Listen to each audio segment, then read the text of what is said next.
जय श्री कृष्णा। जय सीताराम। जय बागेश्वर धाम सरकार की। जैसे कि आप देख रहे हैं, गुरुदेव सभी बड़े लोगों के, पढ़े लिखे लोगों के, इंटेलिजेंट लोगों के बीच में बहुत बड़ा शहर है और बहुत ज़्यादा सुंदर शहर है। और गुरुदेव वहाँ पर सबके बीच में कथा कर रहे हैं, कथा सुना रहे हैं। और गुरु प्रवचन जो मोटे मोटे हमारे धर्म के बारे में प्रवचन होते हैं, सभी भक्तों को सुना रहे हैं। बागेश्वर धाम सरकार वो जहाँ भी चले जाएं, चाहे वो देश कितना भी कम, विदेश में, अमेरिका में, लंदन में, कितने भी बड़े शहर में चले जाएं, गुरुदेव अपने हमेशा अपना रूप ऐसे ही रखते हैं और ऐसे ही अपना स्वभाव रखते हैं। जैसे गुरुदेव के चेहरे पर मुस्कुराहट है, इतना सुंदर तेज है, मस्तक पे चंदन अलग लगाने का तरीका, इनका वस्त्र पहनने का अलग तरीका है। और लकड़ी की पादुका पहनते हैं, चांदी के छल्ले पहनते हैं गुरुदेव, और हाथ में हमेशा उनकी गुरुदेव की झोली रहती है जो गुरु दीक्षा है। आप देख रहे हैं बागेश्वर धाम सरकार जहाँ भी जाते हैं, महासंतों का दर्शन हो ही जाता है और महासंत आए ही जाते हैं।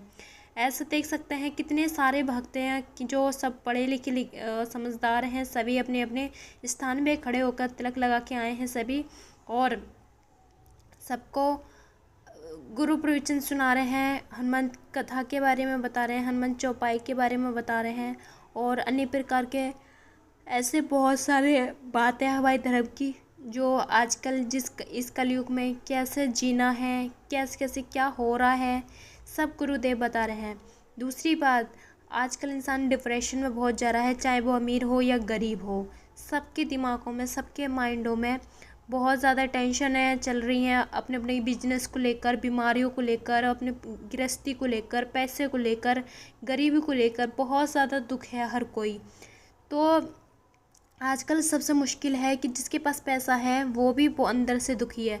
तो हमें इसमें क्या करना चाहिए, तो गुरुदेव वो अपने बताते तो हैं, लेकिन हम भी थोड़ा बहुत आपको बता देते हैं कि अंदर अपना आप को खुश रखना एक सबसे बड़ा टास्क है। और अपने आप को खुश रखो, इस संसार में सबसे ज़्यादा यही प्रसन्नता है। और वो प्रसन्नता कैसे मिलेगी, कैसे अंदर खुश रहना है, ये मन बहुत चंचल होता है, जो देखता है उसी चीज़ की ओर भागता है। हमारे घर में बहुत सारी प्रॉब्लम होती हैं, लेकिन उन प्रॉब्लमों में अच्छाइयाँ ढूंढने की कोशिश करा करो। और कोई भी ऐसी मुसीबत नहीं आती है जो बिना कारण के आती है, हर मुसीबत कोई ना कोई कारण की वजह से आती है। तो जब वो कुछ गलत या दुख का समय आता है, हमें बहुत कुछ सिखा के जाता है, हमें कुछ अच्छाइयाँ भी दे के जाता है, ऐसी बात नहीं है। तो पहली बात तो अपने दुखों से डरना बंद करें। इस चंचल मन पे काबू कैसे पाना है, वो अपने कथा सुने। चाहे आपको बागेश्वर धाम सरकार प्रिय लगते हों, तो आप बागेश्वर धाम सरकार से जुड़कर कथा सुन सकते हैं। अनुरुद्धाचार्य जी अच्छे लगते हो तो अनुरुद्धाचार्य जी से जुड़ कर कथा सुन सकते हैं। प्रेमानंद महाराज जी भी छाए हुए हैं टीवी पे, तो उनके माध्यम से भी आप कथा सुन सकते हैं टीवी के माध्यम से। और प्रदीप मिश्रा जी को आप पसंद करते हो तो प्रदीप मिश्रा जी, देवकीनंदन ठाकुर जी को पसंद करते हो तो देवकीनंदन ठाकुर जी, जो आपको प्रिय लगते हो उनकी ही, जिनकी वाणी आपको अच्छी लगती हो, कथा सुनने में आनंद आता हो, आप कथा उनसे ही सुने और अपने जीवन में ज़रूर सुने। आजकल बहुत बिजी हो रहे हैं सभी इंसान, तो कथा नहीं सुन पाते हैं और भजन भी नहीं कर पाते हैं। तो आपको एक ऐसा कुछ करना चाहिए, क्योंकि जीवन में ये भजन भी बहुत ज़रूरी है, परमात्मा को याद करके चलना भी बहुत ज़रूरी है। क्योंकि जितना हमें भूख लगती है, अन्न बहुत हमारे जीवन के लिए ज़रूरी है, वैसे ही हमारे आत्मा के लिए ईश्वर को करना, बहुत याद करना ज़रूरी है। आप पता चले काम करते रहें और अपना नाम जप करते रहें, सीताराम, अपना उठते बैठते नाम जप करेंगे, यही तुम्हारा कीर्तन हो जाएगा। इसी का कीर्तन में आपको पूरा फल मिल जाएगा। और इतना ही नहीं, बागेश्वर धाम सरकार जो बहुत ज़्यादा मशहूर हैं इस वक्त, सभी जानते हैं इनको, सब में ही छाए हुए हैं, सब में देशों में, अन्य विदेशों में भी इनको बहुत ज़्यादा पसंद करते हैं। और एक तो जहाँ भी कथा करते हैं गुरुदेव, वहाँ दिव्य दरबार लगाते हैं अपना, और सभी प्रेतवादा वाले हर जगह निकलते हैं, प्रेतवादा वालों को पटकी लगाते हैं, उनका संकट हरते हैं। वैसे संकट मोचन हनुमान जी की कृपा है सभी ये, वरना ईश्वर के बिना हम कर भी क्या सकते हैं। तो आप अपने कार्य करते रहें, अपने बच्चों को संस्कृति भी पढ़ाएं, अपने बच्चों को संस्कार भी दें, कथा से जोड़ें, आप भी सत्संग सुनो और अपने डिप्रेशन से थोड़ा धीरे धीरे डिप्रेशन से मुक्त होने की कोशिश करो। और इतना ही नहीं, अपना धन कमा रहे हो तो थोड़ा सा धर्म से भी जोड़ने की कोशिश करो, क्योंकि अगर जब हमारा पैसा आता है हम गलत चीज़ में यूज़ करते हैं तो वो हमारा पैसा रूठ जाता है और हमारा पैसा रुकता नहीं है।